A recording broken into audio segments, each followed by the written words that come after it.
Uh, Time to start from square one of Bloody Palace. Yep. Again. Uh, oh yeah, there are people getting angry at the announcement of the She-Hulk show. Oh, Do you know why? why? These people didn't know She-Hulk was a thing. Wow. They think that She-Hulk is something that was made up because them darn SJWs like no, She-Hulk's been a thing for a long time, people. And apparently, I didn't know is apparently she was Hulk's cousin. Well, I say that because comic books be weird, and there's comic books that had started to have some sort of romance between the two, and it's like, wait, but they're related. That's messed up. That's incest. oh, That's messed up. All I know is that apparently current day is that not current day, but some comics weren't able to exactly capture why people like She-Hulk. People like She-Hulk because she's a confident flirt, but newer comics portrayed her out to be like an awkward person instead. mm, And also, you know how Hulk goes all angry mode is like Hulk smash is like supposed to be like pretty like you can't really understand them. yeah. She-Hulk does not act like that. For some reason, they start making her act like that. Oh, Like so she was always able to be composed and still talk just fine. It was just Hulk who would get to a angry state where you couldn't really understand him. I always say it was a Hulk smash. So it's weird that you would put that to a completely different character who does not have that, does not act like that. mm. Meanwhile, Moon Knight's getting a show, and I'm more surprised that there's a lot of people that remember Moon Knight. I'm not dissing Moon Knight. I'm just saying no one ever talks about Moon Knight, so it's more surprised that a lot of people are like excited for Moon Knight. Interesting. I said what did I know about what time I knew anything with Moon Knight in it was Spider-Man Web of Shadows. Yeah, me too. It's gonna be part of DLC Pack 1 in Marvel Ultimate Alliance 3. Nice. What is wrong with my camera? Oh, I'm using the wrong controller. Well,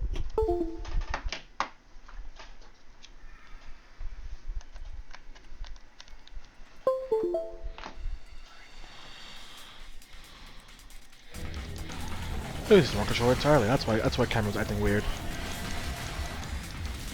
That's better. Anywho, let's see what else. So yeah, Disney's gonna take over. Oh yeah, Monsters Inc. and apparently Sporky from Toy Story 4 are getting their own TV shows on Disney Plus. oh, Disney's just trying to do a lot of stuff with Disney Plus.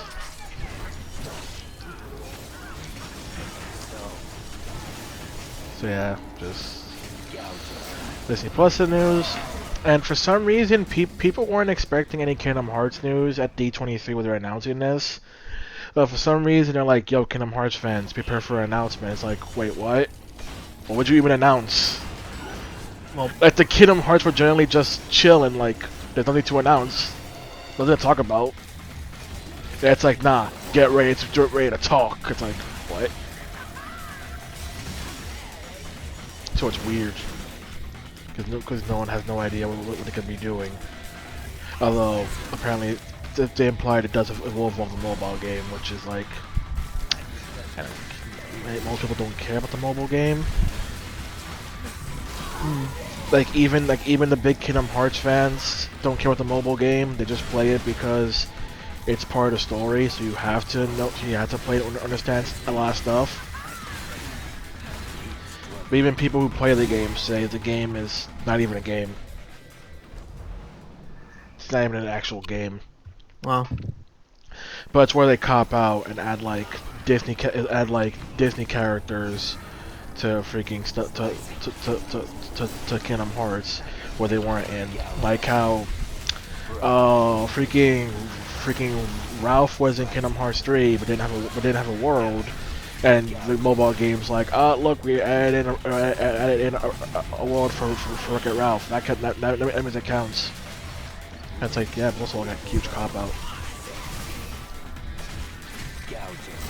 So it's just lame and yeah.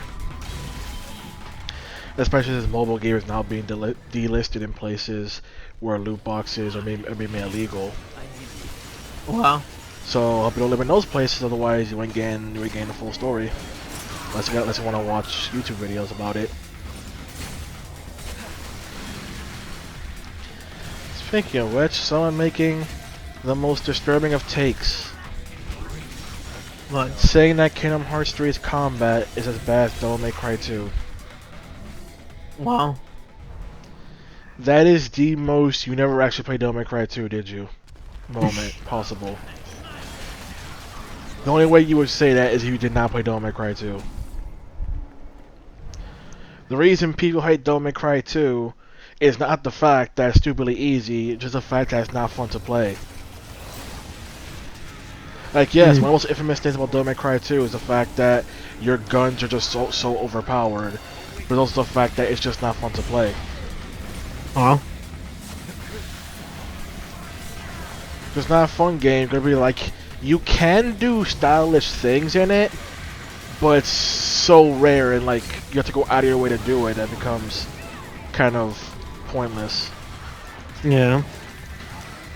Like, you're better off just using your guns. Like, even the Rebellion is just ain't to use.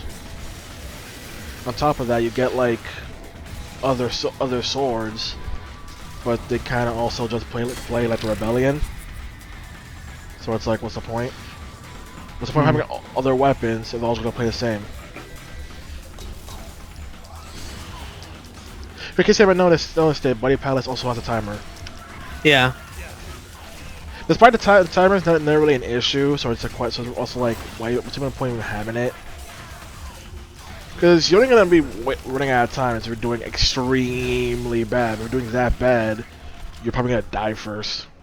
Yeah. So it's weird that Blade Pass even bother having a time limit. Might as well just not. So there's that.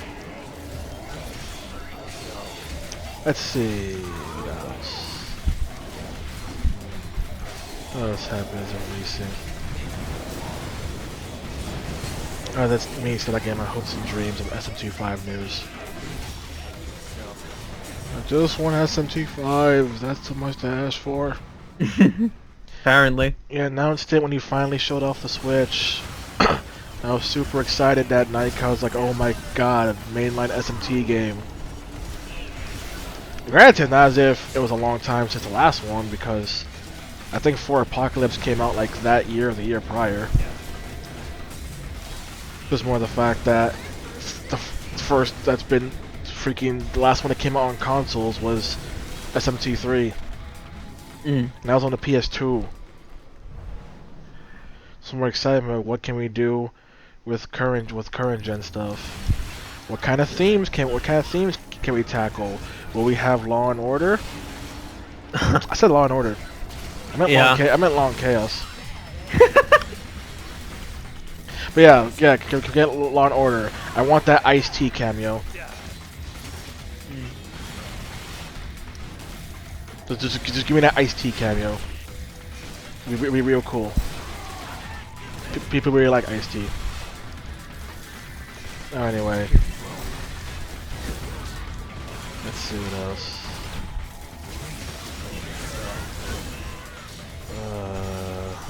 And Shadow, how'd you even miss that? Just drop Shadow. Just literally just drop.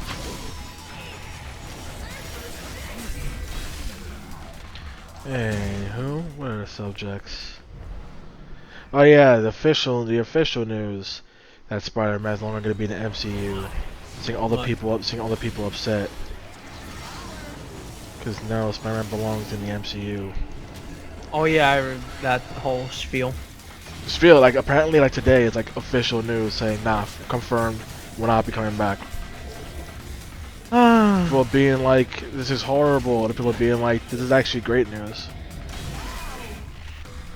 So apparently people can't understand why you wouldn't like Tom Holland Spider-Man. He's okay.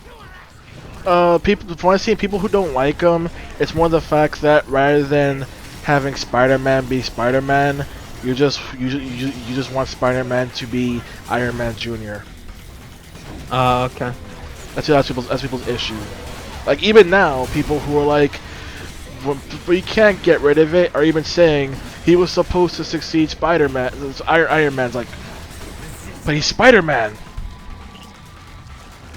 Well, Like, what? This is supposed to be the same character. Oops.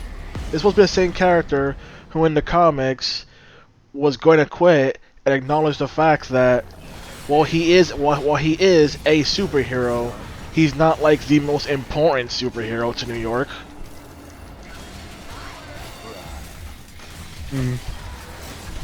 So it's like, no. Why should he just be an Iron Man Jr.? It's actually kind of an insult.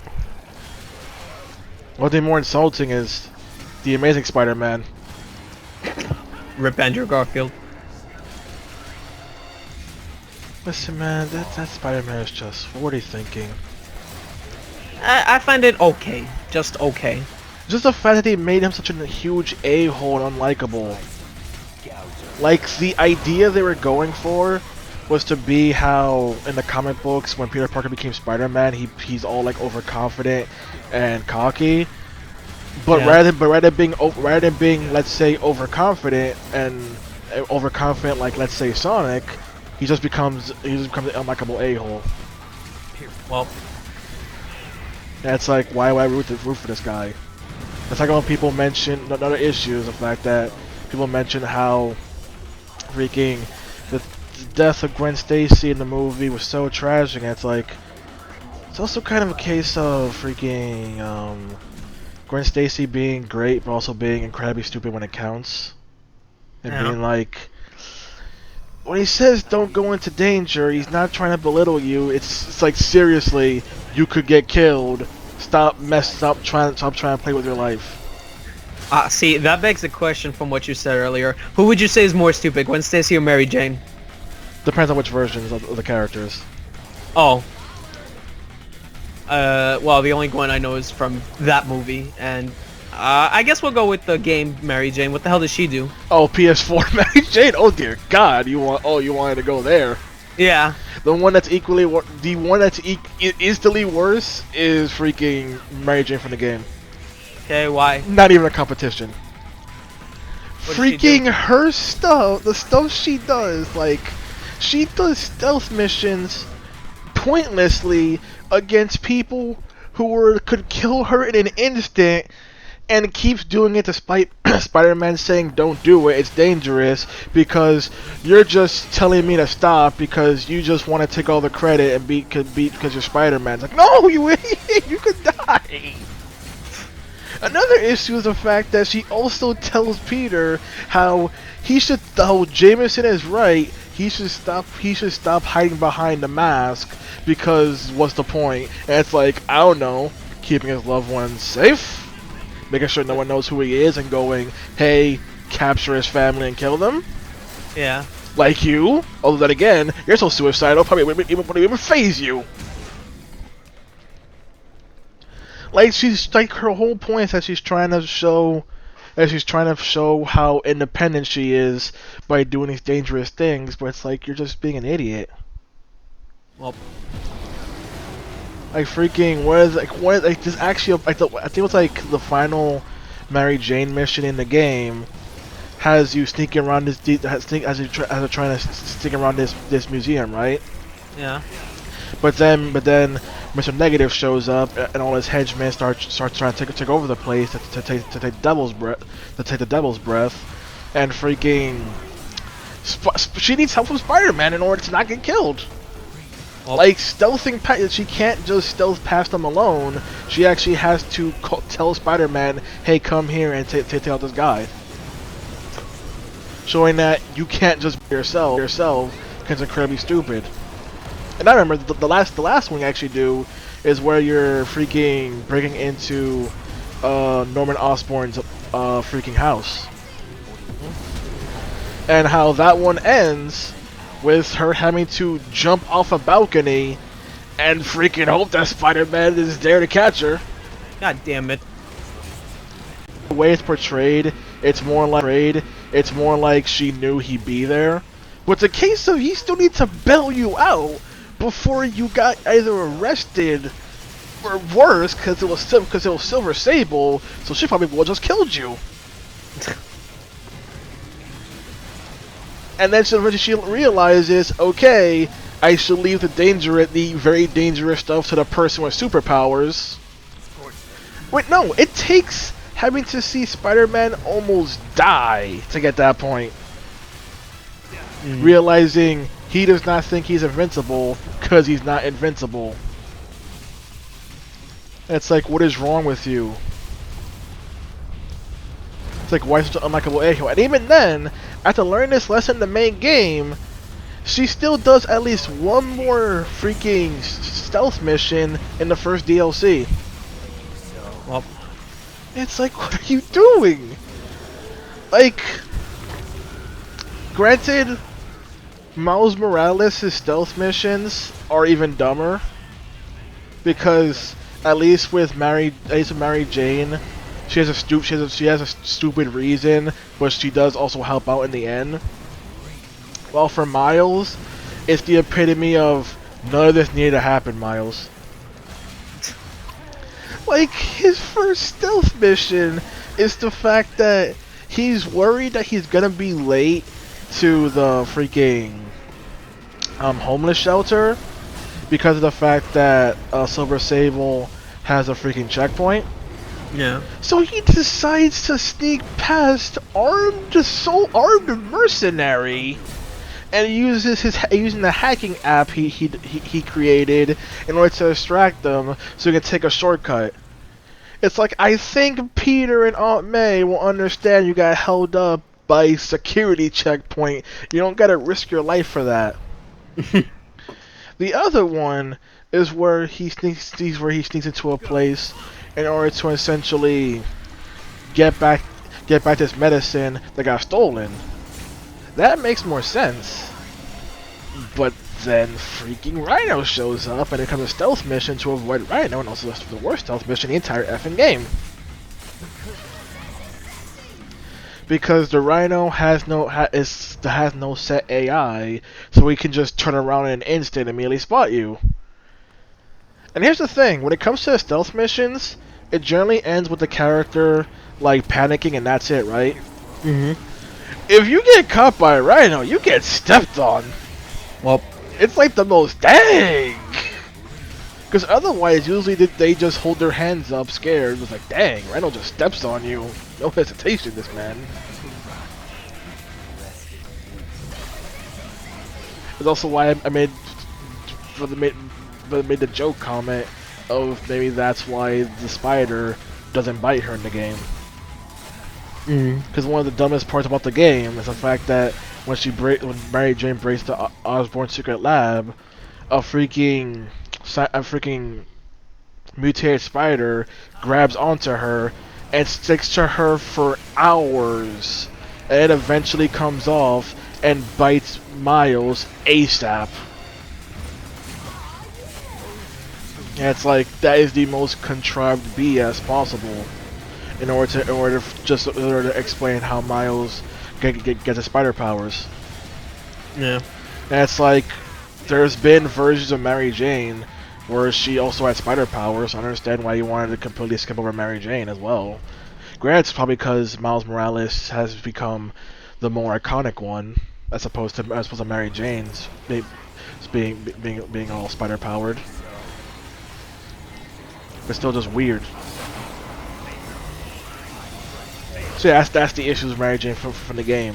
She's an idiot, does dumb things, and tries to make the point of, you should just stop wearing the mask and stop trying to hide behind the mask, and Jameson was right, and you don't want me to help because you think you're all that, and that you're so amazing. Wow. It's like, you're an idiot! You are a huge idiot! Does working for Jameson make you this stupid? because the game goes out of its way to mention that the reason Spider-Man doesn't work for Jameson is because he couldn't handle Jameson's freaking libel anymore. Mm. I just decided I quit. Started working for Otto Octavius. It's just so stupid.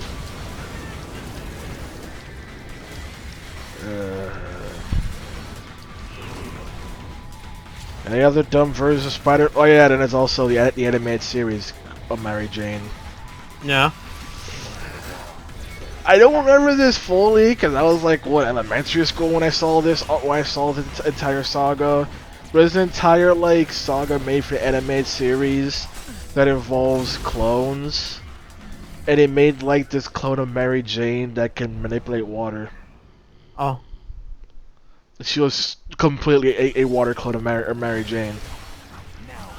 Wow. It was just like, what? Then again, it is also the same series that also had an alternate dimension. Spider-Man ended up in an alternate dimension where his parents were alive and they were Russian spies. Wow. He also ended up in a dimension with where he was the Iron Spider, aka think of Spider-Man living his life like Iron Man. Wow. Where everyone knows that he's Peter Parker. Like, he even flips out a bit when someone takes off his mask. It's like, what are you? It's like, oh, everyone already knows I'm Spider-Man? Okay. And there's also there's also one episode where freaking, of course, Stan Lee's in it. Yeah. And he gets to meet Spider-Man. One thing I remember is the final part of the episode where after he freaking takes Stan Lee on a freaking web slinging trip, he drops him off on top of a building, and Stan Lee goes, "How am I gonna get out this building? Maybe the Fantastic Four will show up. Maybe the Fantastic Four will show up." Like, I just love the fact that, like, maybe someone else will show up. I didn't think this through. And there's one episode that just ends with, I don't even remember because the ending part, where the entire episode is essentially Spider-Man trying to essentially take this little girl on the best that she's ever had. And then also he also explains how his web fluid only lasts for like 2 hours before it dissolves. And the reason I remember it because the episode ends with, after Spider-Man drops her off, you see where she lives, and she lives in a hospital because she's gonna die. She's determined. Hold on, give me a sec. I gotta help my mom with something. Who? Let's see. Another weird bit. That's a question of why did this happen in the animated series, even though it's a very minimal thing, so it's not like anything major. It's just weird how when Venom starts finally showing up, one thing he does to start attacking Spider-Man was that he essentially ties him up, and he essentially ties him up like a puppet, removes his mask to try and get the public in order to see who he is, although he didn't think his plan through because he put Spider-Man on a high building, so it was kind of hard to see him. There's the fact that, Ramona, if you're standing there, Spider-Man's in trouble, and his mask falls off, what would you do? Probably just be like, oh, and then just continue on about my business. If Spider-Man's in trouble, like, the heck, his mask falls right next to you, right? Oh. You can literally go pick it up. What would you do? Well, pick it up and give it to him. No, you can't give it to him. He's on a high building. Just his mask falls off. Well, then I'll just be like, I'll look up and I'll be like, you want your mask? For some reason, this one dude decides to walk over, pick up the mask, puts it on, and then starts talking to his friend going, and this is a quote, "Yo, dude, I'm Spider-Man." It's wow. Like, It's like this scene. I told you, freaking Spider-Man's is being dangled off a building by Venom. He's trying to break free. Venom is freaking laughing. Jameson is trying to take a picture of him, but the camera won't focus because 90s. He's so far away that no regular person could possibly see his face, and it's just the fact that this one dude sees his mask falls off and just goes, "Yo, dude, I'm Spider-Man." It's like, what's wrong with you? Wow. You get an opportunity to freaking pick up Spider-Man's mask, you just put it on and start pretending to be Spider-Man, saying, "Yo, dude, I'm Spider-Man." Well, it's the dumbest thing.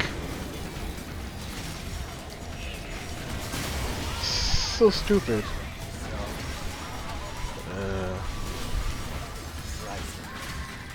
That show was something else. Its only real issue is the lack of animation budget. It doesn't look ugly, but they do cut corners a lot. Whether it be one scene just doesn't look right, or they flat out reuse an entire scene and voice over it. You can tell that the lip flaps don't match what they're saying. Like, it had no budget. Also, it tried to give a reason for why Jameson hates Spider-Man. Yeah.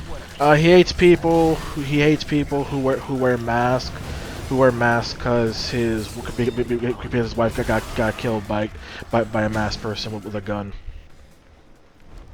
Wow. I mean, it's better than nothing. But yeah, he hates people who wear masks because he hates people who hide their identity because freaking the person who killed his wife freaking wore a mask. It's better than nothing. So does that. Also, although I never read this comic, won't get over the fact of someone showing this scene from one of the comics of apparently Jameson is in court for something, and they bring in Spider-Man as a character witness, and Spider-Man going, I think I finally know why Jameson hates me, because I'm black. Well, like, then he says I'm joking, but Jameson looks terrified as if he was giving him looks. Because I think I find why he hates me, because I'm black. So is that. Also, there's apparently one comic where Jameson freaking got like a mech suit and tried to kill Spider-Man. Comic books are weird. You know what else is weird? Spider-Man Edge of Time, where Spider-Man for some reason hoped that the evil villain of the future was Jameson. Well, for some reason he's like, who could it be? Could it be this person? Jameson? Please say Jameson. It's like, why did you want to be Jameson so bad? The answer was no. The villain was Peter Parker. He was the bad guy the whole time. well,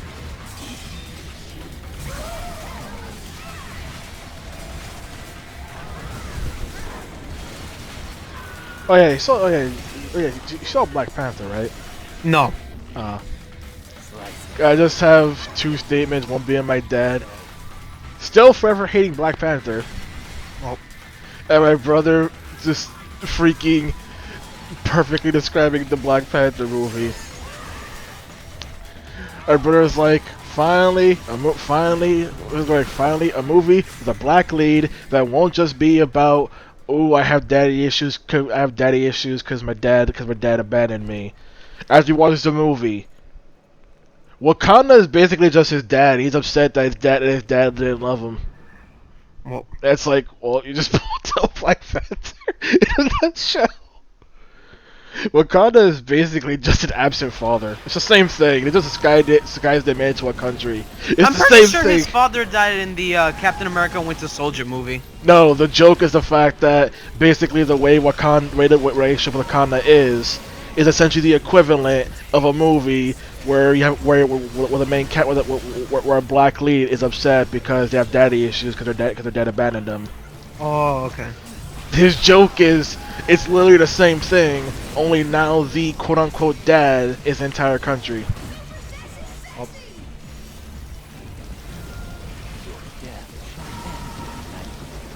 Also, my dad months ago being like, I saw Deadpool, I really liked it, it was funny, but now he super hates Deadpool. Saying that movie was stupid, like it was supposed to be stupid. It was too stupid. It was supposed to be. But yeah, my dad just super hates Black Panther. Going, what was the point of that movie? That wasn't even a superhero movie. It was two idiots, a two idiot movie.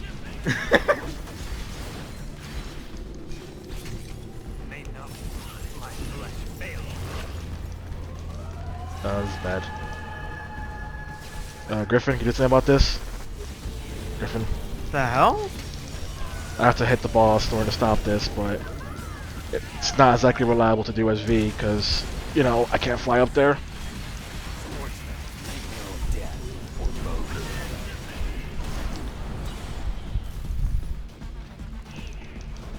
Yeah, the whole point of Bloody Palace is fight a lot of enemies, then also fight the bosses, but now they're at their full potential.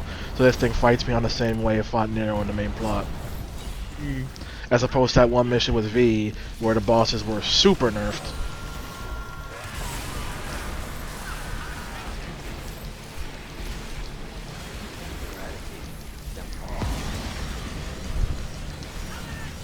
There we go.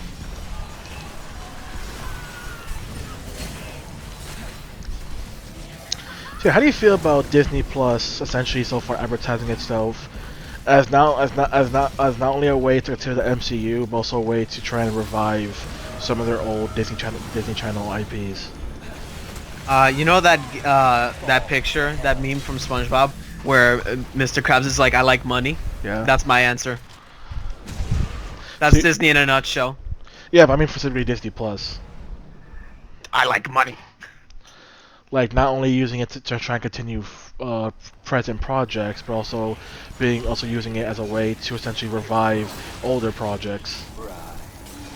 Well, I'll That just have to wait and see.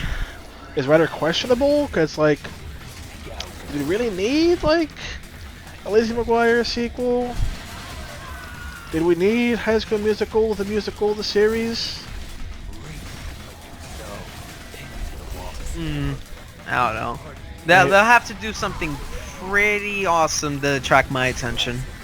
Just more weird considering that Liz McGuire is, you know, just a sitcom about a teenager, so it's weird how they try. What would you really do for a sequel for that? Use Hilary Duff's kid. It's also a weird thing. It's like Boy Meets World did that by making Boy Meets Girl. Not World Meets Girl Meets World. But didn't that get canceled? I guess it did. Well, yes, it did. From what I heard, it wasn't a bad show. Yeah, I saw a few episodes, and I liked it. And then also, I haven't heard anything about Raven's Home since the freaking first episode. Yeah, me too. I wonder if that shit's still going. Like, only thing I've heard was just people saying the first episode was great. That's about it. It's weird, I've heard nothing about that considering how beloved That's What Raven was, and I don't care what the internet says. Well, not beloved to the same degree, but to a much lesser degree, Corey in the House. Once the internet makes a joke, people actually like Corey in the House. Yeah, it was a good show. it just tried to be completely different. That's what Raven did. But they were trying to instead of using Psychic Visions, play up Corey's whole entire obsession with, well, greed obsession. Granted, it did go somehow more balls off the wall than a show about a psychic teenager, which is weird, which is the weird part. Like, I don't care what you say, having freaking the CIA guy constantly have some wacky thing that he got from the CIA is weirder than Raven's visions. Because these are Raven's visions. That's the main premise for the show. Here is just, I got some random thing to help me do this one very specific goal. I just remember the weirdest moment about Corey in the house and no one ever talks about. Everyone talks about like the freaking skeleton thing flying onto Stanley. Ain't no one talk about the scene where Corey used a freaking octopus decoration to freaking climb on walls. I remember that. Talks about that scene. That one's a lot weirder. That one's a lot more, huh? What? You can do that? Excuse me? You even thought to do that? If I heard, Corey in the House didn't get cancelled because of ratings. Apparently got cancelled due to a writer's strike going on at the time. Oh.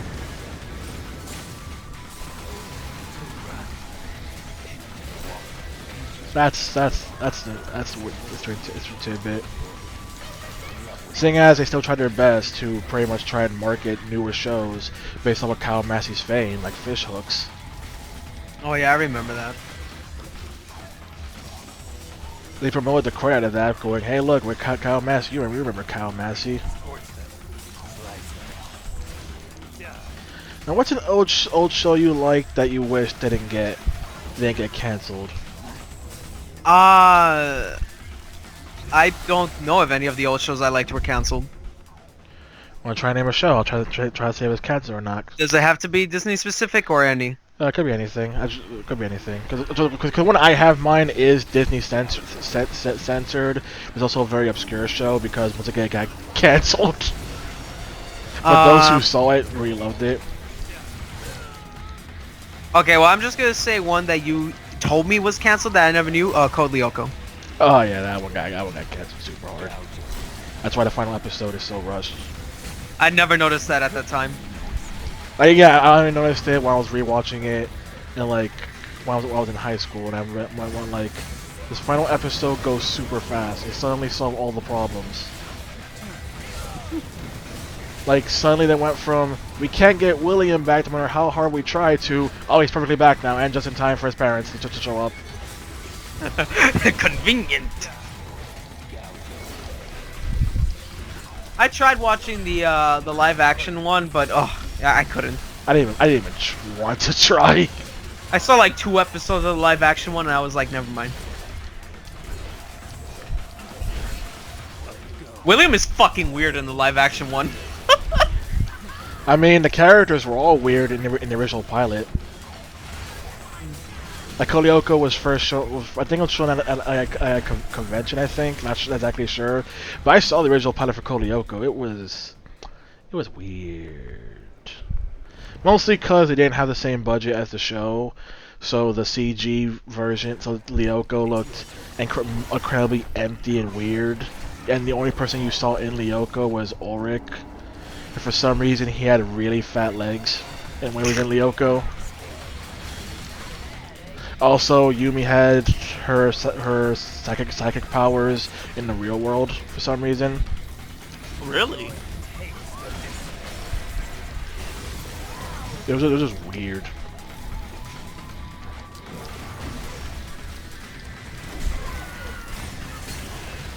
Let's see. Oh, so you ever saw Samurai Jack and never saw the final season it got many years later? No. I saw Samurai Jack, but I did not see the final season. I think I saw the final episode while I was randomly browsing TV, though. Yeah, final episode is a point of contention for some people, because some people feel like it's a butt pull, others feel like it makes sense. Am I allowed to talk about it, or? Just go ahead. I don't know, I was a little confused when I saw that girl that Jack was with, and then Aki. it was... Yeah, that was Aku's daughter, wasn't it? Yes, it was an entire squad of people who were literally children of Aku, who were sent to kill Jack, and she was like the only one left, and eventually they became friends. Dude, that fucking blew my mind. And then the fact that they were... What I didn't understand was that they were gonna get married, right? And then she just fucking, like, Thanos out of existence. Yes. It's called Time Paradox. Oh shit, he did something with the time thing? He killed Aku in the past! He did? Holy shit, Without succeeded. Aku in the past, he can't have any future children now, can he? Oh fuck! So that's what happened. Damn, rip. Holy shit. But yeah, That has to be the biggest fucking. Oh my god, dude! Kill the guy you hate the most, but then you lose the one that you fell in love with. that reminds me when the two of them officially got together, the internet complained Oh. because they wanted Jack to be gay. Okay. And Simmons, being the master gay shipper, said that's literally impossible. There is no man he could possibly fall in love with. Everyone else is dead. Any other interesting man he could probably have a connection with is dead. So no, that makes no sense, internet. Stop being angry for no reason. Well. But the reason that is the issue people have. It's how they got back to the past. Because the whole season has Jack being insecure about whether or not he can actually get back to the past. Because he spent like, I think it was like 50 years in the future, and couldn't find, so had to find a way to get back to the past. He even got to a point where he felt he was unworthy of the sword, and literally tried to have the freaking ancestors of the sword try and freaking honorably kill him because he felt like he was unworthy and everything was pointless. But the fact that it's the weird part where how they get back makes sense, but it's also a butt pull. It makes sense because if she is Aku's daughter and has all his powers, she should have the ability to go back in time like Aku. But it feels like a butt pull because just a, oh yeah, she can do that kind of moment. And Aku has like nothing to stop it. Cause he's like, he didn't think it through. See, that was more the issue. Then also people don't like the fact that Jack's execution was gonna be broadcasted on TV, but then somehow all his friends got there ASAP, which is like physically impossible. So that was also part of the issue. But the bigger issue was how they got back to the past. My issue is just more how easy it was for him to kill Aku in the past. Considering how hard Aku was shown to be as an opponent, he just killed him like it was nothing. And granted, he has 50 plus years of combat experience from the future on top of what he already had from the past. But it's like, he didn't even stand a chance. This is the guy who actually managed to get Jack's sword and try to stab him with it, only for it to fail because the sword only cuts through evil. Yeah. Like, this is weird. This is just weird. But yeah, that was pretty much the big finale Samurai Jack, and just that final episode, people conflicted on how to feel. It's like, is it a butt pull? Does it make sense? What is that? Let's see what else. One show I want to come back, but probably wouldn't be the same if it did come back, is Day of the Barbarian. I remember that. You are one of the few people who actually do. Oh. It was a very obscure show because Disney didn't really do much to promote it. But just the fact that it just had very clever, humorous writing.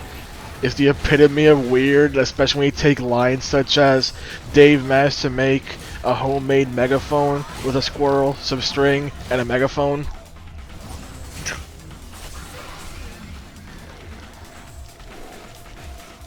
But yeah, just one of those weird things. Or how they handled the whole solution to freaking Candy owing like 3 million Dreckles, and how it was so crazy, even Dave refused to accept it. Being like, wait, you guys all just passed around a piece of paper and somehow that fixed the problem. How does that even work? That makes no sense. It's stupid. You had the whole thing with the house trainer that Kenny wanted to go to, that kept suggesting methods that would make her stronger, but it was like super suicidal type of training. And she's like, that's survivable. Or the one weird joke of the one hero guy freaking constantly poking a monkey and then saying, "You ever put the monkey before?" It's very addicting. It's just weird. Just weird. There's also the Halloween episode where they invented Arbor Day. Oh. Yes, it ends with them inventing Arbor Day. That's a joke.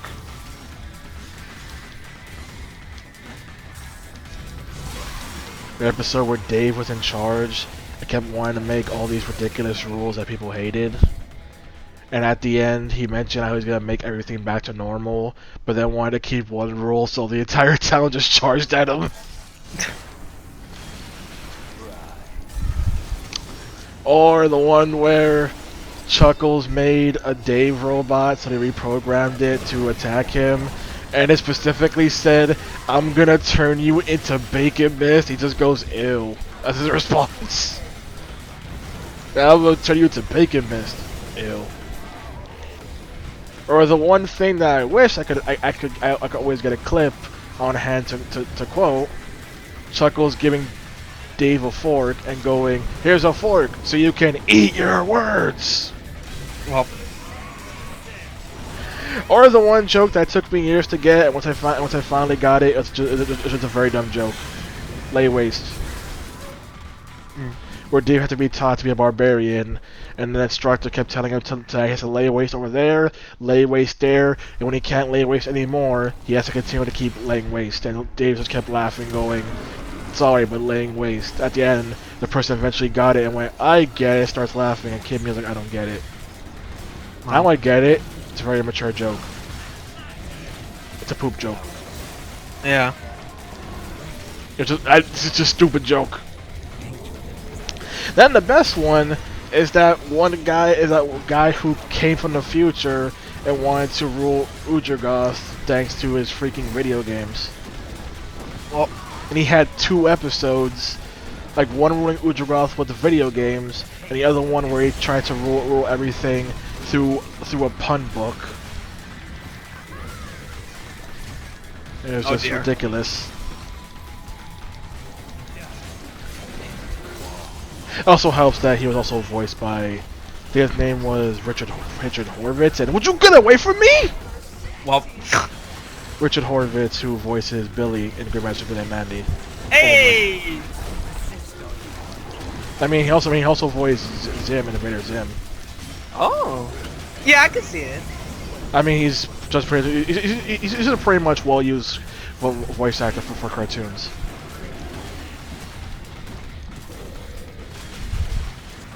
There we go. Only one left, and now you're dead. And I have no double trigger left, so I'm a nightmare. This will be fine. This will be fine.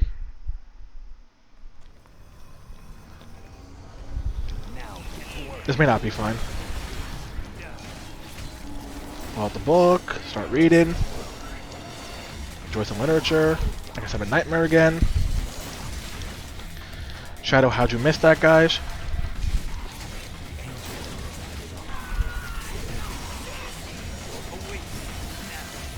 Get nightmare in. There we go. Let's see what other old cartoon shows.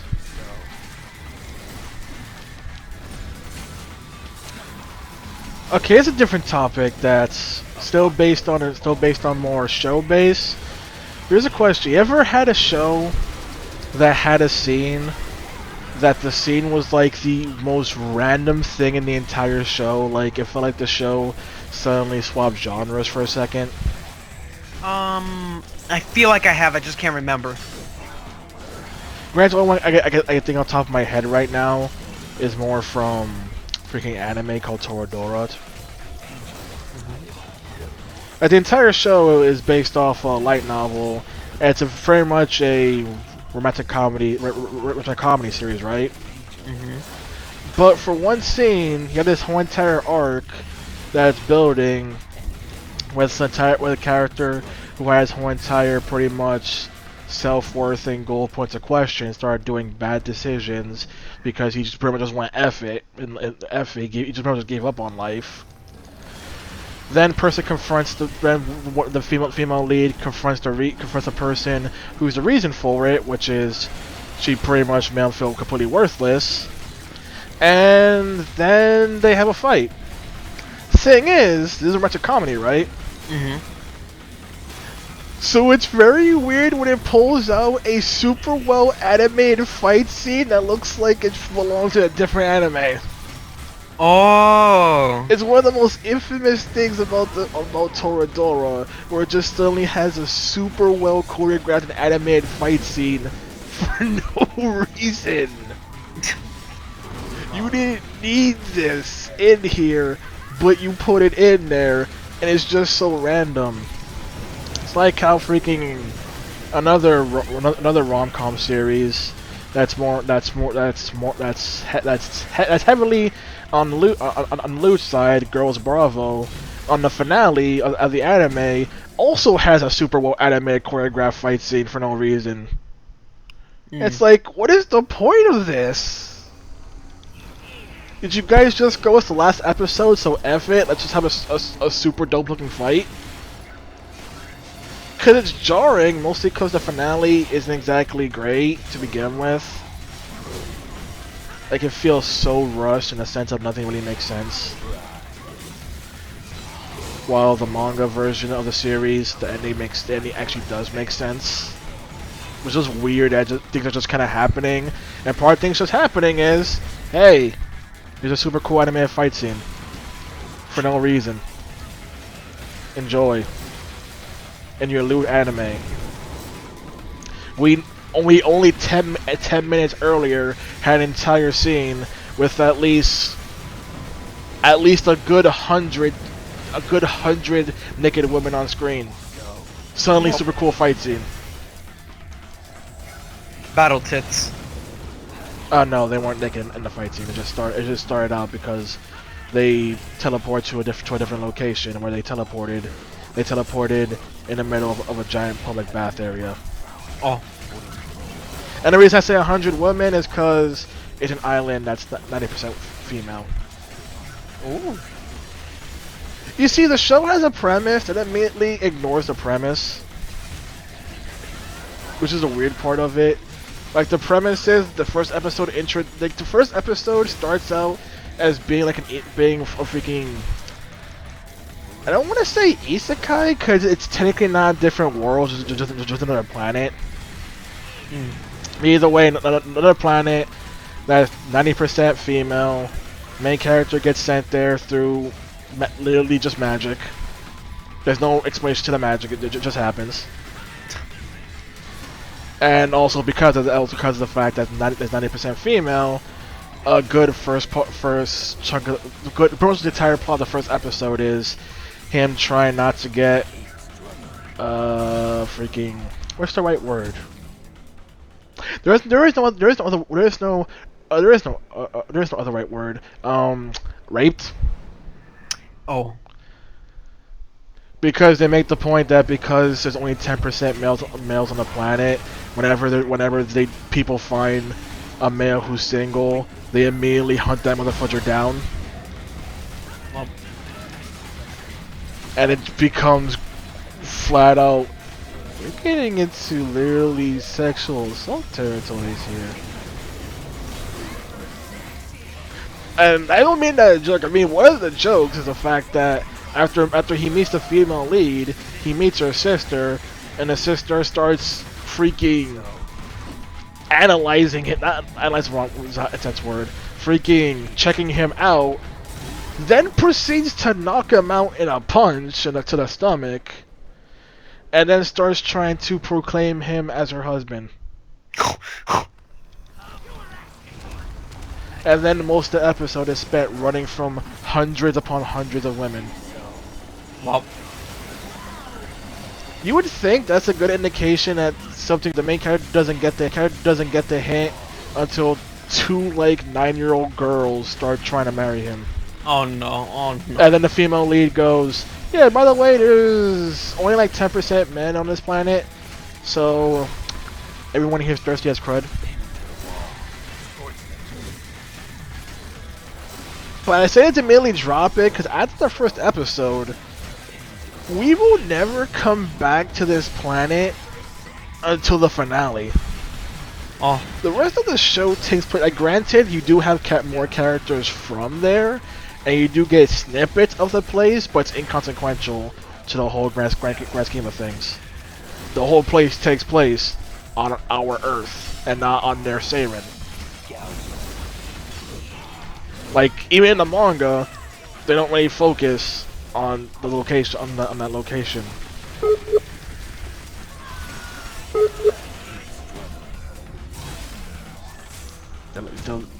Okay. I love Skype crashing on me. Now's not the time for it, because now it's time for the boss that keeps killing me. Now it's time for Cavalier Angelo. Hopefully things go well this time. Because Cavalier Angelo's where I keep dying, because I can't handle him as V, because he's so fast. Am I gonna see this? Oh, whoops. I forgot.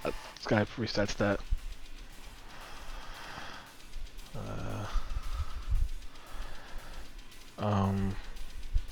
Skype has taken away the button. Oh my god.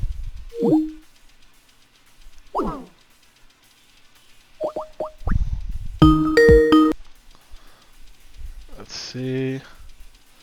There's the button. Oh, so something went from Batman to Samus in a matter of a phone call. Yeah, I found a new picture.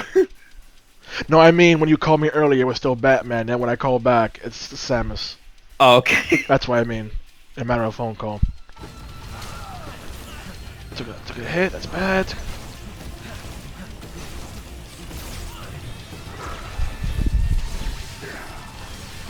Okay, I'm staggered. That's good. No lightning attack.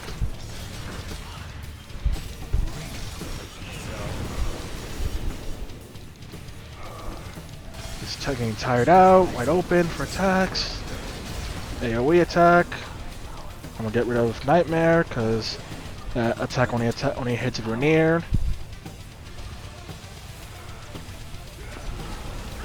He's charging up. He's got, oh god. Teleport. Teleport. No. You see my issue is his damage output. Yeah. It's so high for no reason.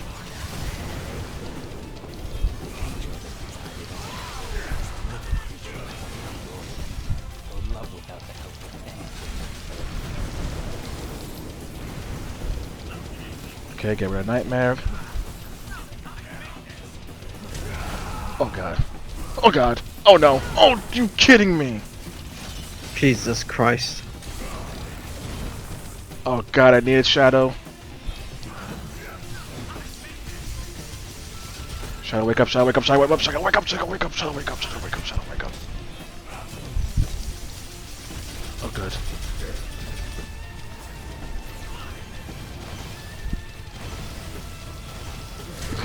He's got to teleport.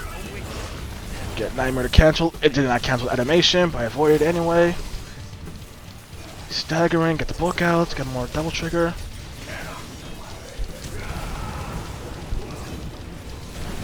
I don't care about your opinions about when I can get away. That's what I'm gonna do. Woman against the wall. Oh no. Shadow teleport right behind them. Griffin tackle, yes. Stagger him, yes. Good stagger, yes. This is what I wanted, yes. Yes. Delicious, good. Teleport over there. Okay, Shadow Griffin come back. He's gonna prepare. Start doing teleport spams. Nope, why am I in the air? Why am I in the air? Why am I in the air? Griffin, I hate you. Try to get me killed. Where's Nightmare? Nightmare's over there.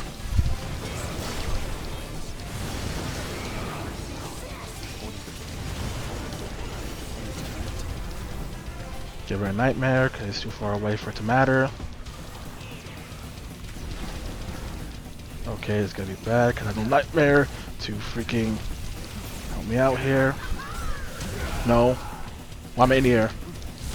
Oh god. I hate to remind you, I still have to fight Virgil at the end. Oh.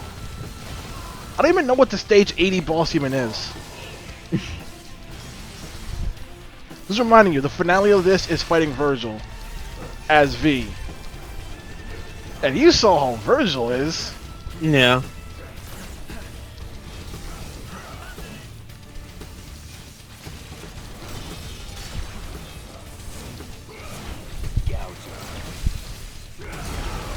Oh no.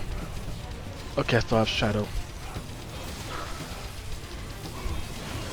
Let's get Nightmare in here so I get Griffin back. Stop doing that.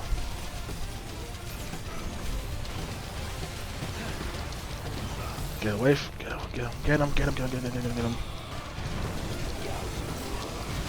Is he glowing? He's glowing, I got him! He's dead. He's dead. Wow. Oh my god. Oh, there's all new territory now. I don't know what to expect from here. Oh, this is bad. I usually have Nightmare to take care of these guys. Camera, show me where my demons are. Got Devil May Cry 1 music back.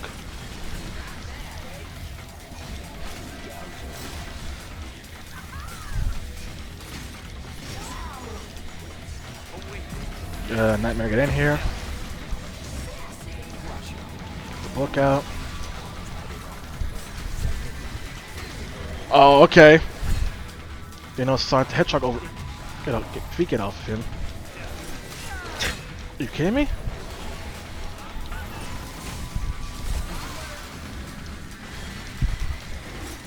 Are you kidding me? Look at these guys still only got aimbots? The hacks.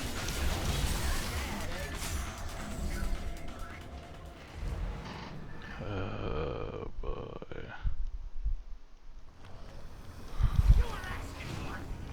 It's your turn. All these guys and the fly a-hole. That's what I wanted. Clearly that's what I wanted. I don't want to be on Nightmare's back game. I didn't mean dismiss Nightmare game.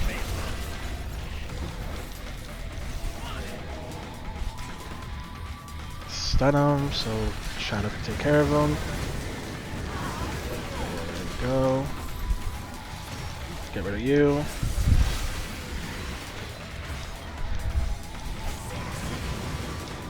Come on. There we go. You're gone. No, Sonic the Hedgehog's over here. Hedgehog's still over here. There we go.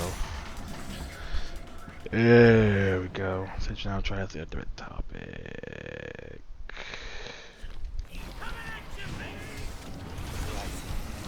Nope. No, what?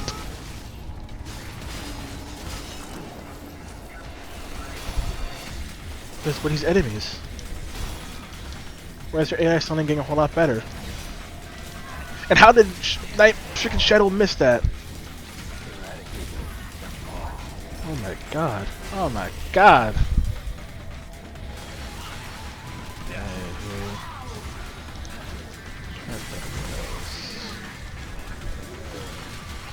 Oh, the TV show got cancelled.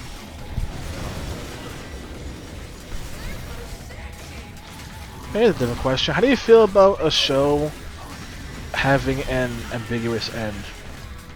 Alright, the game like overlapped you. What? We're thinking of a show having an ambiguous end. A show having... An ambiguous end. What do you mean ambiguous? It means it ends, but it doesn't give you all the answers on purpose. Oh, I hate that. An example would be the finale to Everybody Hates Chris. Oh yeah, dude, that fucking drove me crazy. Although my brother thinks that it may have been a reference to The Sopranos, because that had a similar, like, low-cal ending, except The Soprano ends with everybody getting killed because they all get shot to death.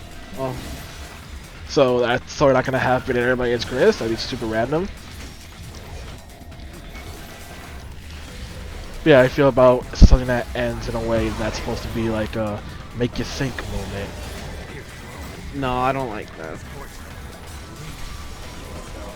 You prefer 100% definitive answer? I prefer what? You prefer 100% definitive answer and not a what do you think, what could it mean kind of ending? Hell yeah, I prefer a definitive answer. Boy, are you gonna hate, boy, would you hate the anime series Baccano. Oh, Good series, but it's also one of those things that only ends on 5 billion different cliffhangers. oh god. With the reason being one character mentioning, isn't it more fun to just imagine your own ending? No. So the series ends with like almost every character having a cliffhanger ending. No, no, no. Dude, there's so many shows I loved watching that they either got fucking like yeeted out of existence or just disappeared, and like the ending was just left on a guess, and I hate that so much. I mean, it's also another show that got ended on a cliffhanger because by the studio was oh my god, oh my god, oh my god, freaking My Name is Earl. I feel like I remember that show. My Name is Earl ended on a cliffhanger because it got canceled. Uh, And now we can't have a finale to it because freaking Burt Reynolds is dead and he played the main antagonist for that arc. So we can't get an ending without him. Can't replace Burt Reynolds. oof, rip.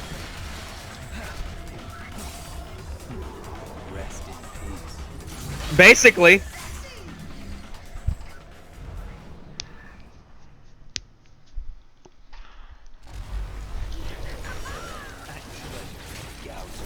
Okay, here's a very specific game-related question.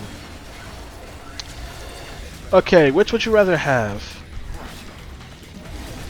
Would you rather have, let's say, a remake, right? Okay. Would you rather have a remix the original game soundtrack, or make an entirely new soundtrack? I prefer remixing the old soundtrack. It's like the best example I can say is like when I went to the movies to saw Godzilla King of the Monsters, and they remixed the original Japanese theme with the American made one. I literally screamed in the theater. Yeah, but is that more of a hybrid mix as opposed to just remixing the Japanese theme or remixing the American theme? Yeah, I guess you could say it's a hybrid mix. Something along those lines I like. I say this because you have a case of Persona 1 on PSP where they completely replaced the soundtrack with something else. Persona 2 on PSP, which just remixed the original songs, and some people, since people are getting their hopes up for Legend of Dragoon remake, the talks of since Legend of Dragoon, the game's soundtrack isn't exactly great. It has like standout songs, but overall isn't anything great. So it feels like some songs should just get the boot and go. But it's like, would it be good to just redo the entire soundtrack, even if several songs for the game are still great, hold up to this day? Yeah, I feel like they should.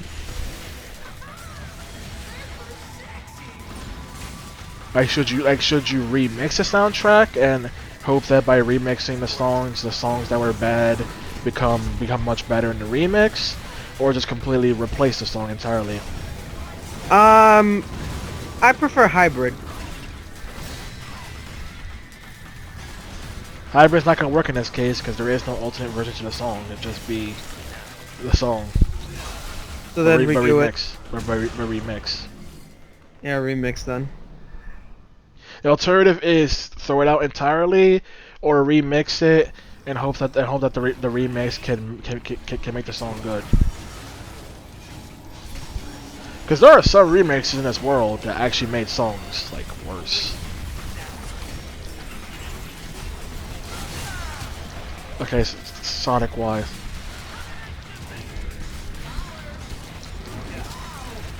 There we go.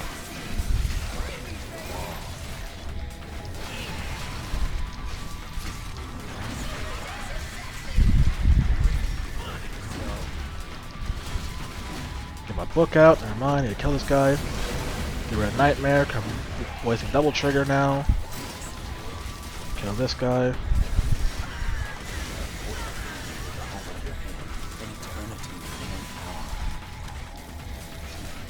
Get rid of this guy.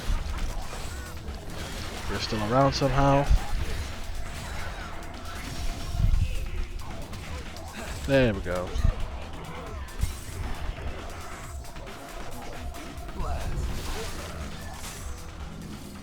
And almost full double trigger. Almost stage 70. What's gonna be stage 80 boss? 'Cause I have like no idea what they could possibly use left. I'm thinking of one. And if it is that one, Kane's gonna hurt. Kane's gonna get hurt.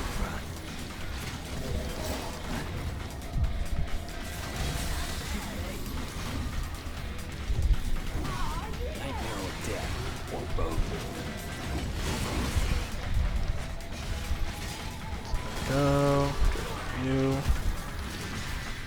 Damn. Alright, here's a question. Is it fair to compare a game to the best game in its genre? No. Like, Mass Effect is a Western RPG and third-person shooter, right? Mm-hmm. Is it fair to compare its mechanics to the best Western RPG and/or Western third-person shooter in the genre? No. Some people say it's fair. Some people say it isn't. I mean, some people claim that comparing a game to the game that came out before it in the same series isn't fair either. So like, what is fair? What can you compare it to? Because you can't compare it to anything. Or just, can you just not compare it to anything? And some people feel like comparing Persona 5 to Persona 3 and 4 isn't fair because Persona 5 isn't trying to be like Persona 3 and 4 despite being a sequel to it. Other people feel like it is fair because, you know, it's literally a sequel in the same franchise. Of course, you gotta be allowed to compare it. Other people can compare something to the best thing in the same franchise. Kind of sounds unfair. Like many people's complaints is the idea that you're not allowed to compare an action game to Devil May Cry. Because Devil May Cry is the best in the field of action games, so you want to compare it to the best thing. People make the claim of you can't compare it to that because the company isn't trying to beat Devil May Cry. Problem is, what you are being is an action game. So I can say it's unfair to compare an action game to an action game. Then some people try to get loopholes that don't work. For example, you've seen like you see Kingdom Hearts, right? Mm-hmm. You see its gameplay, right? Mm-hmm. Would you say Kingdom Hearts is not an action game? It is from a little bit I played. Like, still, Kingdom Hearts gameplay is heavily based around action, right? Yeah. Many people claim Kingdom Hearts is not an action game. No, it is. They meant to claim it's an RPG, so comparing it to other action games doesn't make much sense, even though the main gameplay is that of an action game. I mean, by that logic, you can't compare Dead Rising to an action game, because technically Dead Rising is an RPG. Even though in reality, Dead Rising is an action game with RPG elements. But Kingdom Hearts' whole bread and butter is being an action game. And that's the whole point. It's like how Final Fantasy 15 is an action game. It's actually a lot of problems, but its main core is to be an action game.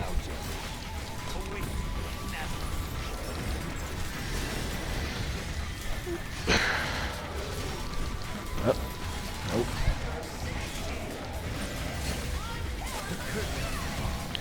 Alright, here's the question. What's better? Let's say a comparison. What's better? Having a game with a bunch of QTEs, or a game that has many cutscenes where the many cutscenes take control away from the player? Cutscenes where the control's away from the player. Like, so I made a comparison between Resident Evil 6 and Resident Evil 7, and saying how Resident Evil 7 has a whole bunch of moments where control is taken away from the player, type of short cutscene, and I feel like RE6 does that. The difference is, rather than just having you do nothing, they make you push a button via QTEs. And I feel like that's a better alternative, because at least in that one, you actually are doing something. Nah. Now here's a question. Do you feel like QTEs belong in games? Depends. And do you feel like QTEs can ever work? Sometimes. What are those? Oh my god, examples. Walking Dead. But okay, what makes you say that Walking Dead makes it work? It just feels smooth. It feels like it just fits in with the game. It's a natural part of it. But is there any rhyme or reason to the buttons you're pressing? To struggle? Yeah, but just mashing buttons does not necessarily make you feel the intensity of what the game's trying to convey. Oh, well, it did for me. Like, there are good examples of like, some people try to say Resident Evil 4 is a good example of QTEs, which I say, hell no, you're on drugs. A good example would be something like the freaking Naruto, freaking Ninja Storm series? Yeah, Ninja Storm series. Where the buttons you are pressing on the key for the QTEs are the same buttons you press in a fight, so it makes sense. Like, you aren't like pressing, like, press RT button in order to do an attack in a QTE. That makes no sense. You're pressing a circle button or B button to do an attack, because in gameplay, that's the button you would press for that. So it makes sense. You press A to jump in the QTE, because you press A to jump in gameplay. So the QTEs actually make sense. Well, something like in a David Cage game, the QTEs don't. The QTEs are never actually consistent. You can be pressing one QTE for a punch in one moment, then the next moment suddenly you're pressing an entirely different button. Why? Because David Cage says F you. And there's no actual rhyme or reason. The only actual consistency in David Cage game with QTEs is that a trigger button will always be the button. Like, not even. I was say a trigger button will always be the button to fire a gun in the game, but no, there are moments where you'll like press X to shoot instead. So it's never consistent. It's just push random button, and that's not exactly compelling, now is it? Like, just having you mash buttons besides a struggle doesn't exactly work. A lot of people say is a good example is Spider-Man on PS4, saying how the QTEs actually benefit the game since the buttons you're pressing generally not always, but generally do tie into what the actual button does in the game. Like you would be pressing like R1 to shoot web shots in a QTE, because in gameplay that's what you're pressing to actually do that. So things line up, so it doesn't feel nearly as jarring.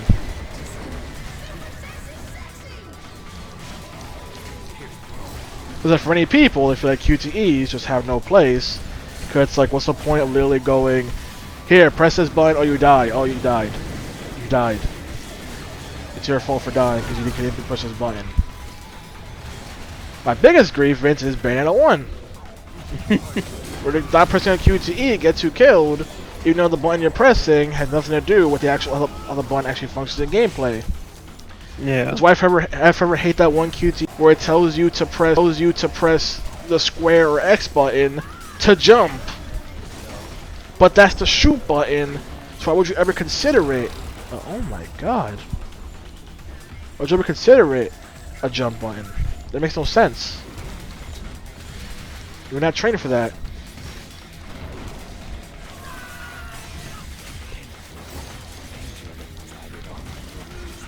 Oh my god, oh my god! This big boy over here just murdering my demons left and right. And backing that booty up constantly. And what's at stage 80? Which could be at stage 80, Armando. It's gonna be at stage 80. It should say Virgil. I mean, Buddy Pat's supposed to be up to 100. That's why I'm like, wait, what's stage 80? Because stage 80 has to be a boss. Oh. And Buddy Palace is just supposed to be like 100 floors. So that makes no sense if Virgil is at stage 80, unless they actually reduced it from 100 to freaking 80. Granted, I don't know if that's the case, because it could be the case, because I can't think of any other boss. All I know is that Virgil has to be the last one.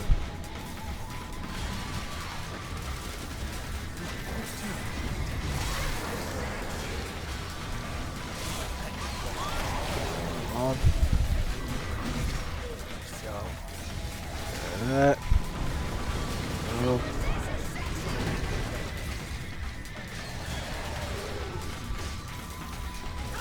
Let's see what other random cards I think of.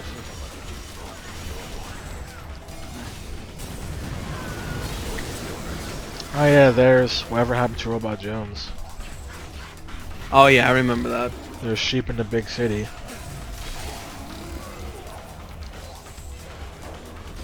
I have no way to attack.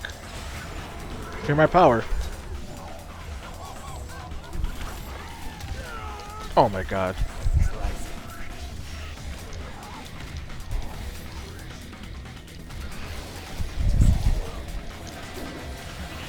Yeah, get rid of this guy. Niner, get rid of this guy. Because he is summoning more a-holes.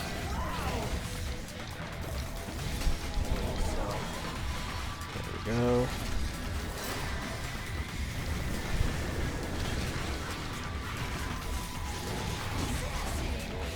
Go, come on. There we go. Get rid of these guys left. There we go. There we go. There, perfection. There, was Robot Jones freaking had his freaking first season freaking redubbed. Oh yeah, I remember. Because originally the first season had a freaking program actually voice Robot Jones. Yeah, then they had a kid voice it. Yeah, that season 2 got an actual voice actor to do it.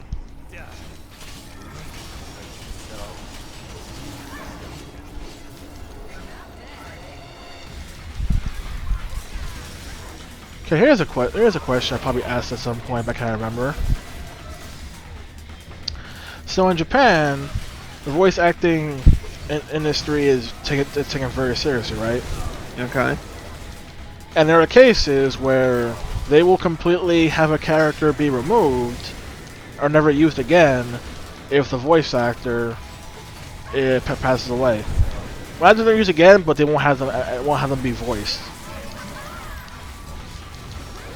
Do you feel like that's a good idea or a bad one?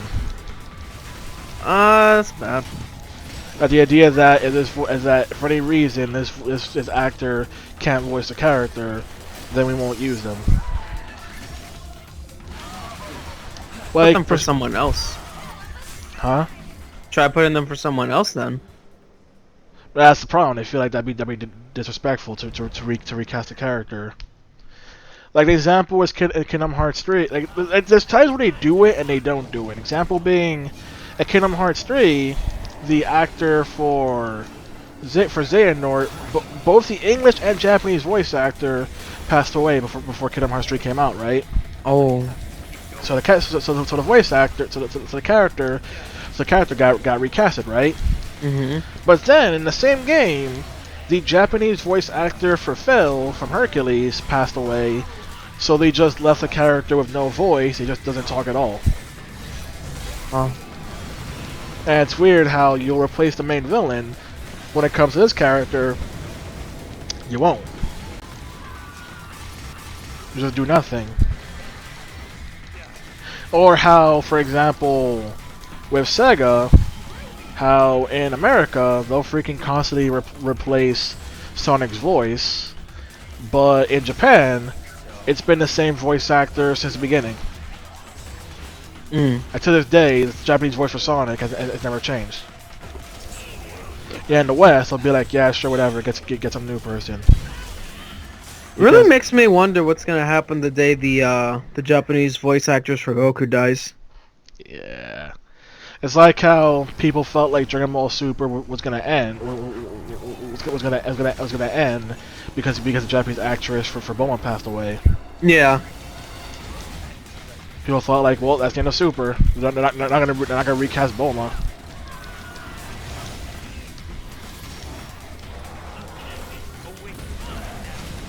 Go. Just weird. But again, the industry there is so taken so seriously that freaking voice actors are generally associated with also being singers. Mostly because one, they'll generally have a voice actor sing, but also they'll also have like songs, singles, and stuff. Like apparently when I believe it was Keiji Inafune met Takahata 101 at the Square Tag Gaming Con. They freaking, for some reason, when Inafune was told that Takahata was a voice actor, he became all starstruck, thinking that he was some famous guy, and Takahata's thinking he has no idea just how garbage voice actors in America are actually treated. So to him, he's like, oh, it's like a celebrity, he probably has like a whole lot of songs and music albums. It's like, no, we're treated like dirt. Apparently, there's a good amount of voice actors that will tell a company or their agent that they'll refuse to record for a character if the script involves like racial slurs, and they'll be given a script of racial slurs anyway, and they're like, what the fuck did I just tell you?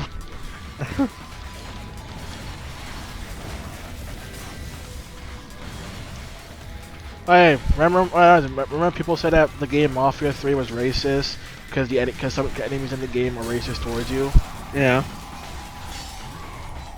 Remember how they also said how that game is actually also a very progressive game because the main character is black? Yeah. Remember, GTA is not progressive unless the main character is black, in which case it actually is something progressive. And we'll just forget that GTA has had black protagonists for a good while. Ah shit, here we go again. No, what are you talking about? What's a CJ? By the way, I'm serious.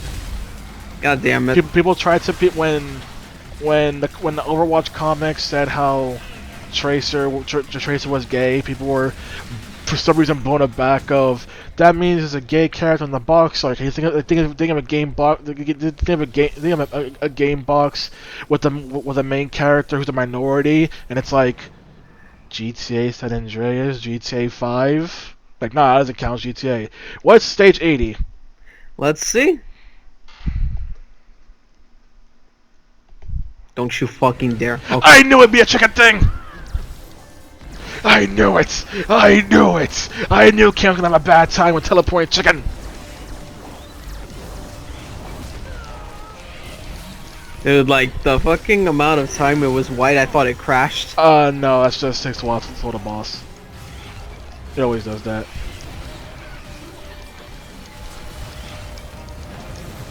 I knew it'd be chicken. I knew it'd be Sir Clucks a lot. Good old Cluckin' Bell. Are you saying it's a chicken or are you saying that because GTA? Both. Bad Assassin will never have a conclusion.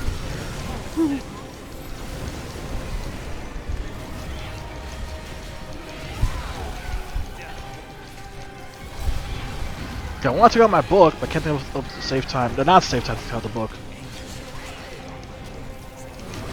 And also, that's a sentence. Now's the same time to take out my book. Video games, everybody.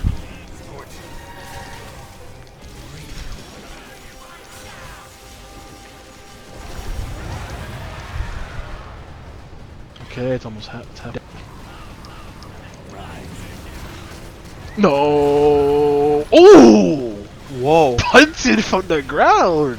Thanks, Nightmare! I didn't even know you were gonna do that! That wasn't even part of my plan. I was just summoning you because I was panicking. You saw that, right? Yeah. Oh no, I don't have Shadow, don't have Shadow. Where's Shadow? Where's Shadow? Shadow come out, Shadow come out, Shadow come out.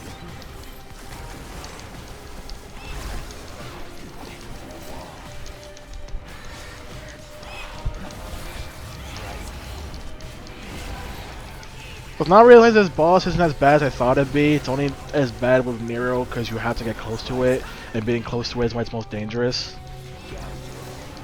Yeah. Not the teleporting aspect would actually F me over a lot more than it actually is.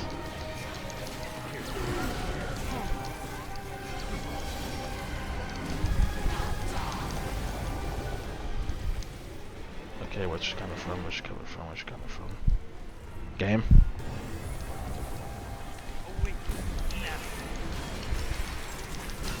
Stop her, guys. Stop her. Stop her. Stop her. Stop her. Stop her. Nightmare, do something. There we go.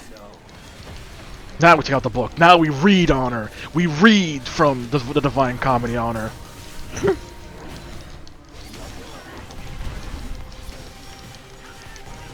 Do summon Nightmare because he's burning a lot of energy. Yes! Okay, okay, game. That was an anticlimactic finish. Alright, stage 80. Stage 80. Stage 80. Only 20 more to go.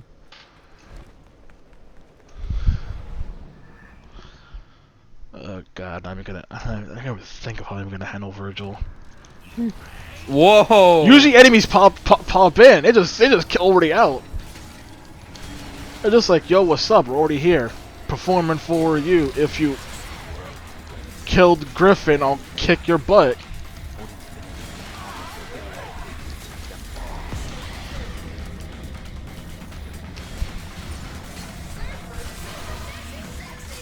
There we go.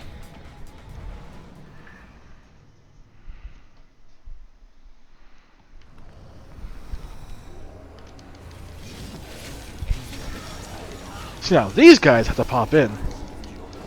So why didn't the other guys have? Why didn't other guys have manners?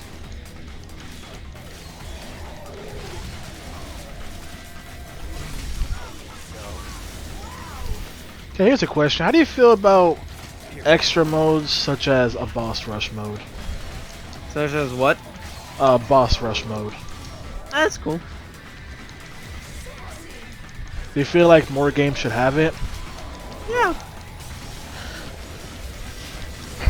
Mostly think that because freaking Metal Gear Solid 2 and 3 have boss rush modes, but like none of the other games do.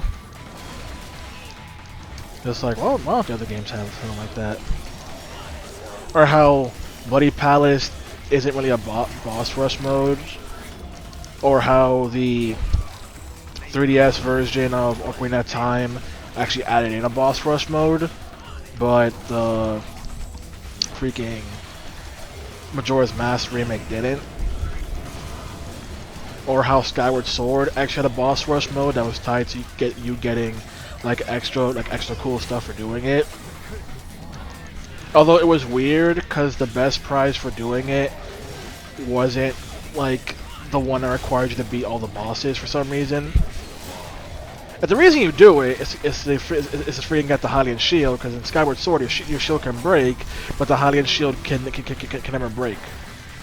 So that would be the most sought after prize, but for some reason it's not the #1 prize. It's like, I mean, less work for me, but weird.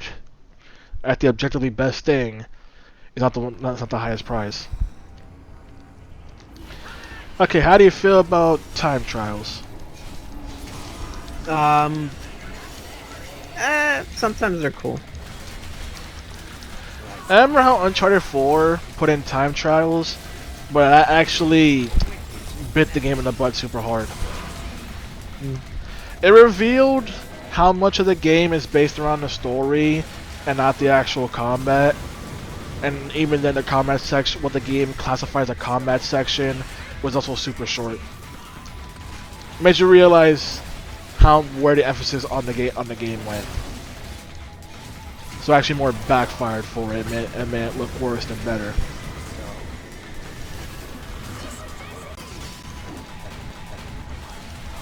Go.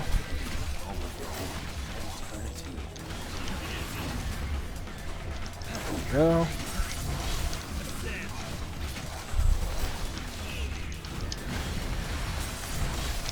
Okay, here's a weird thing. In the game Tales of Xillia 2, you get an alternate version of one of the party members from the first game, right? Mm-hmm. This person is with you temporarily, and you know the game has mystic arts, potentially like ultimate moves. Mm-hmm. This alternate version of the character does not get any, and by the time they're gone. But if you use a glitch, they can actually let them have their mystic arts with the fact that they shouldn't.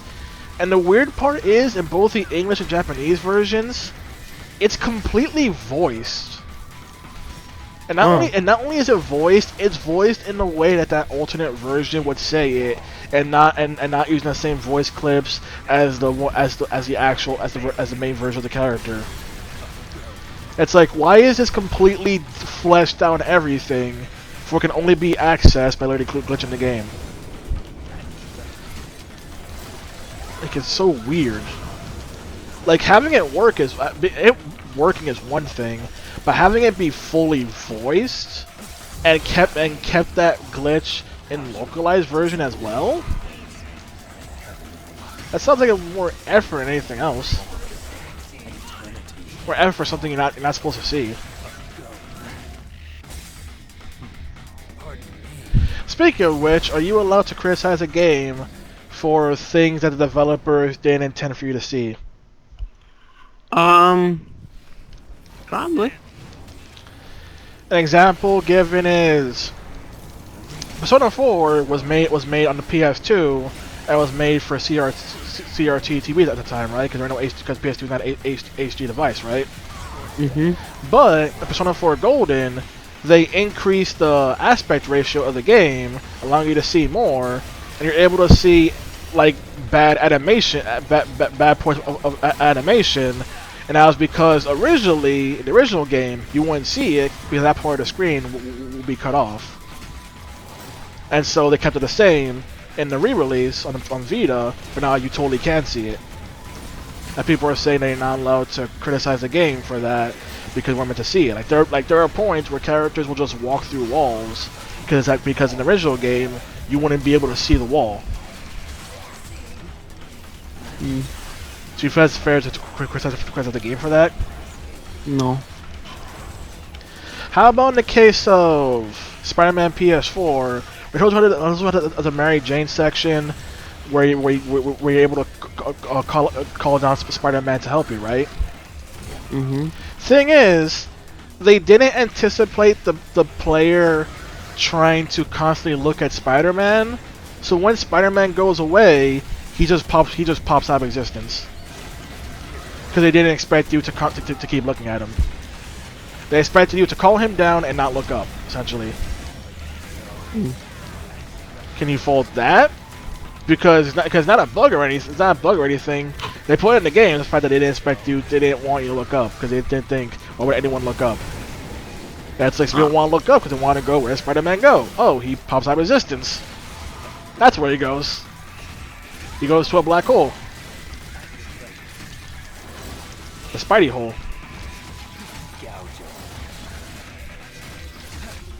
Got him. 85, here we go. Give it up for 85. Mm.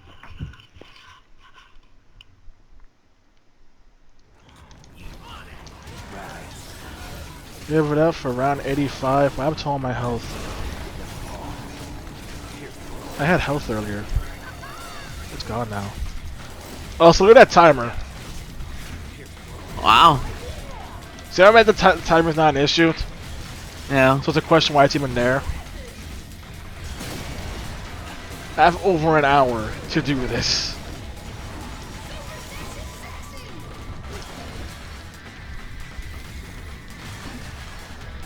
I'll focus on the big slug guy, because he's the most annoying one. There we go. There we go. No.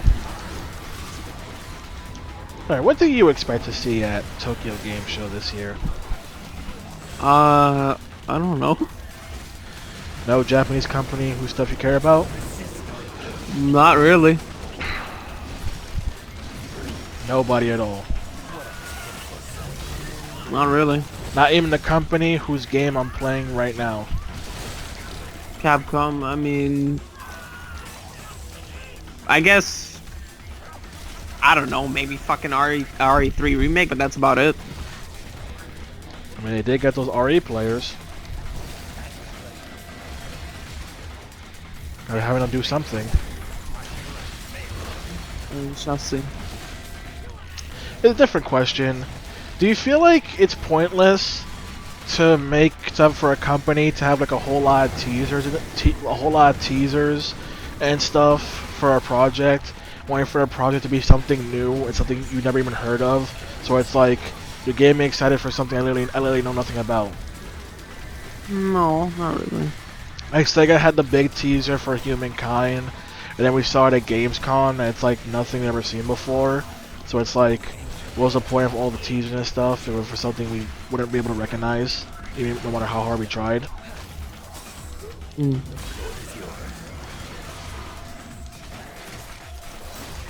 But it comes to the question of how do you advertise a new project, other than just showing it?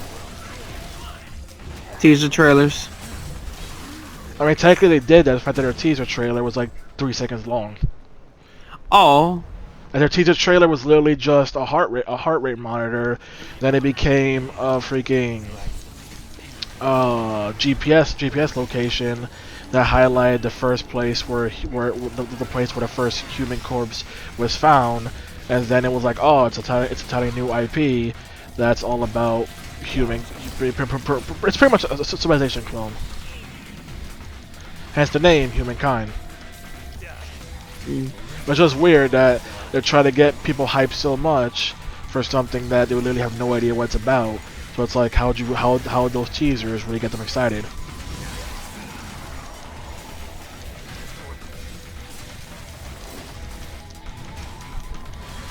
There we go. Come on. Come on. Come on. There we go. Level 87, let's go. Come on, I'm gonna go to 87. We're gonna go to 87. 87, baby. 87, here we go. 13 more stages.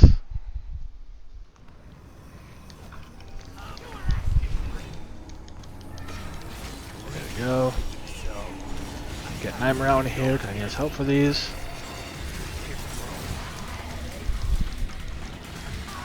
There we go. Oh yeah, here's also something weird that people have said. That being, they feel like a game that has dungeons, that the dungeon theme shouldn't have lyrics. You feel like a dungeon theme can be whatever it wants, or that it has to be an instrumental? It could be whatever you want.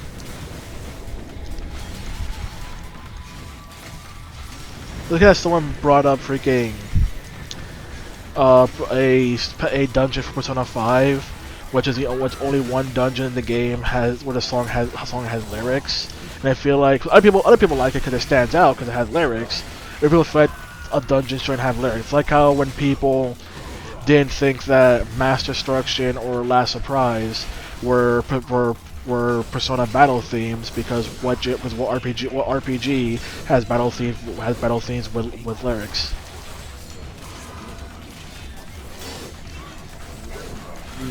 Do you think that's just more of the what people imagine battle theme and dungeon theme to be, or is it more just they have a good idea, bad idea situation?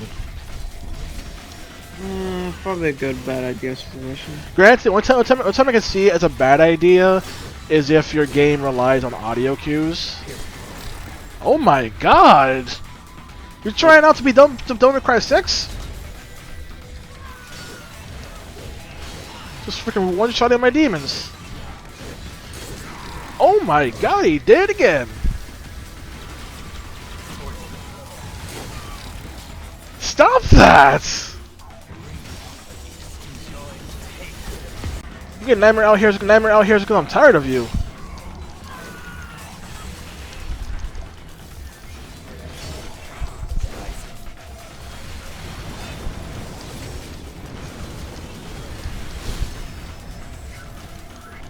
There we go. Oh my god, he's still alive. Stop clinging to life! Stage 88. Now here's your question. Video game console controllers.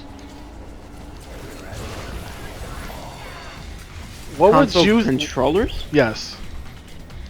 What do you think would be an ideal controller for the next generation of consoles?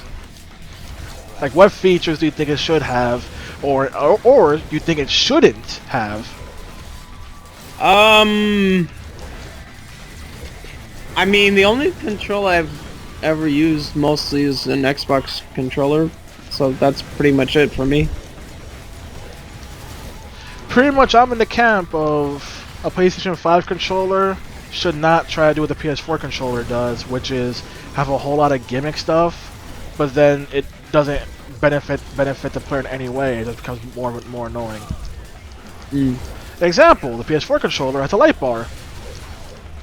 Yeah. Does the light bar add anything? No. Oh my god! It's supposed to be an extra little detail for games that use it. Problem is, games don't really don't really use it, because what's the point? Two, hermano, if I'm pointing a controller with the light bar facing away from me, you think I'll see it and notice it changed? No. Exactly. Like, Yakuza actually does use the light bar a lot. Problem is, I'm not looking down at the controller, now am I? Nope. Another thing that this controller has that can go away is a touchpad. They wanted a touchpad to make things more immersive, but it doesn't really do anything. It's just a dumb gimmick. The only time I remember the touchpad really being used is for Infamous Second Son, and it's stupid there, 'cause it's literally just a put your finger on here because the main character is putting his finger on a machine, so it's immersive, so it's like you're actually doing it, not him. Or how Gravity Rush 2 uses it, where in order to switch your freaking gravity style, you have to swipe the freaking thing up or down, and just like I have to take my hand off the right stick in order to swap styles. That's just more inconvenient than anything else.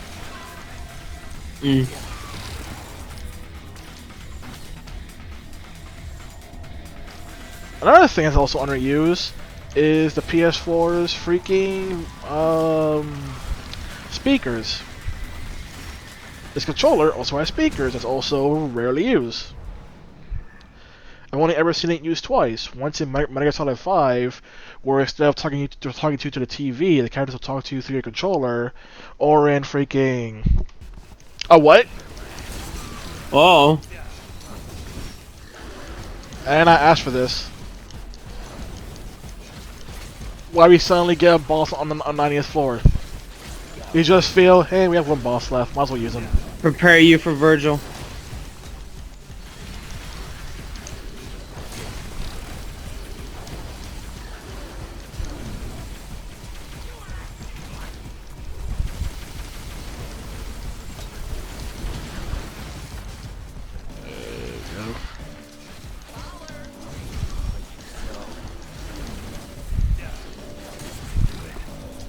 my god.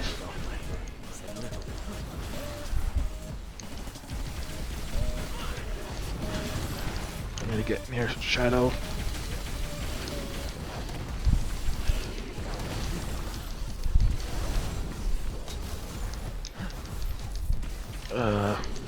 But yeah, the only time I ever seen this because we use that and also for oh my sweet, what even is also for Kingdom Hearts 3, but that's only used once in the entire game, and now they're gonna die again, aren't they? And that's only used like right after you beat the final boss. Granted, it's a nice touch, but also kind of unnecessary. That's the problem. It's just a gimmick, it doesn't need to be there. Oh yeah, also the 6-axis feature of it essentially gives it gyro controls. Which again, unnecessary.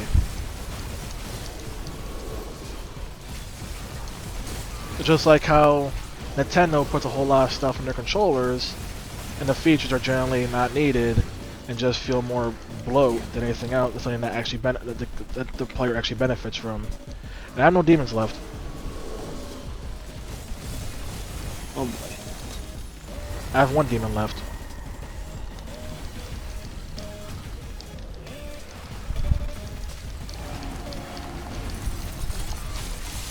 Oh my god.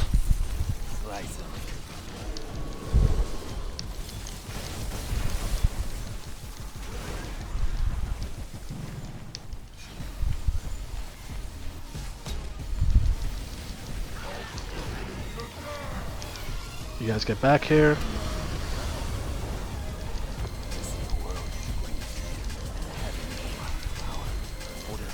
Oh no.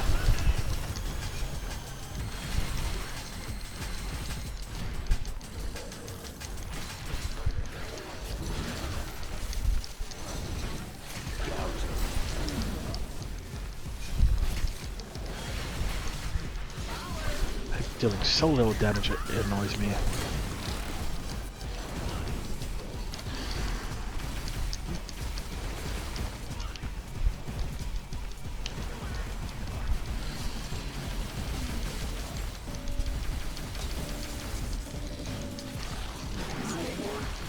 Thunder, okay. I also PS4 controller to remove the start and select buttons and replace them with options and share. Ew. Like the options button pretty much fulfills the same role as start, it's just not called start. And the share button is, well, emphasis on sharing stuff, which depending on who you are will be useless.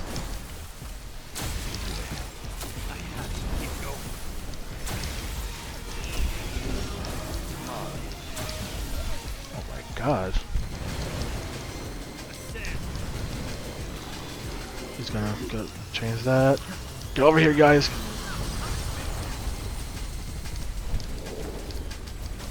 Get away from icicles. Summon.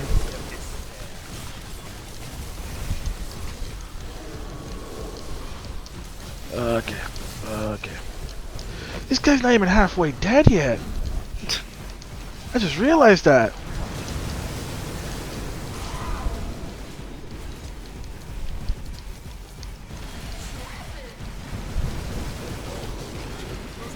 Get him back, get him back, get him back, get him back, get him back. How would you, where would you still close enough to get hit by that? Get Griffin back, oh god, I need him badly.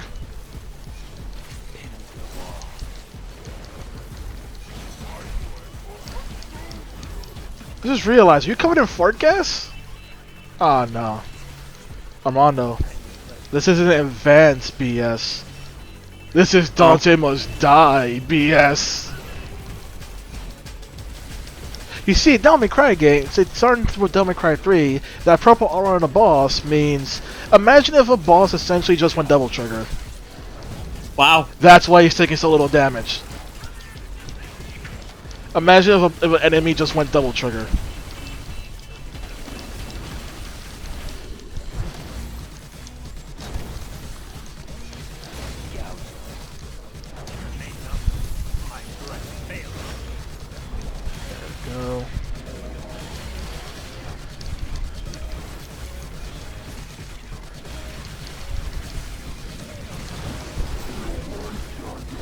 know they am far away enough for this. One of my demons wasn't. Okay, get rid of bubbles. Okay. Guess I'll just go off myself. Griffin. Oh no. Oh no. Hey, Crash. Are you fucking serious? Hey, Crash.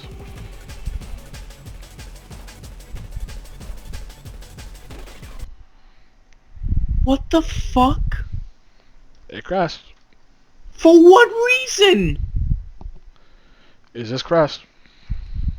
How do you fucking make a game? Ashes. On a segment that takes a long time to do, has no save points, and by the way, that entire run, the game will now pretend that never happened. Oh no, that's beyond fucking gay. I would have quit. Nah, fuck Meaning that. all the red orbs I got means nothing because the game just said, nah, that didn't happen. None of that happened. No, G fucking G. That's it. Not a You got your single best bit run of at that. 90. Not a single bit of that run just happened. Like I can go right now and it'll say my best run was stage 59, and not stage 89. You see what I didn't want to do? Don't Bloody Palace. Hey, at least you got further than you did last time, and you have fucking video evidence. So, Game says nah. now fuck what the game says. You got evidence. Game said nah.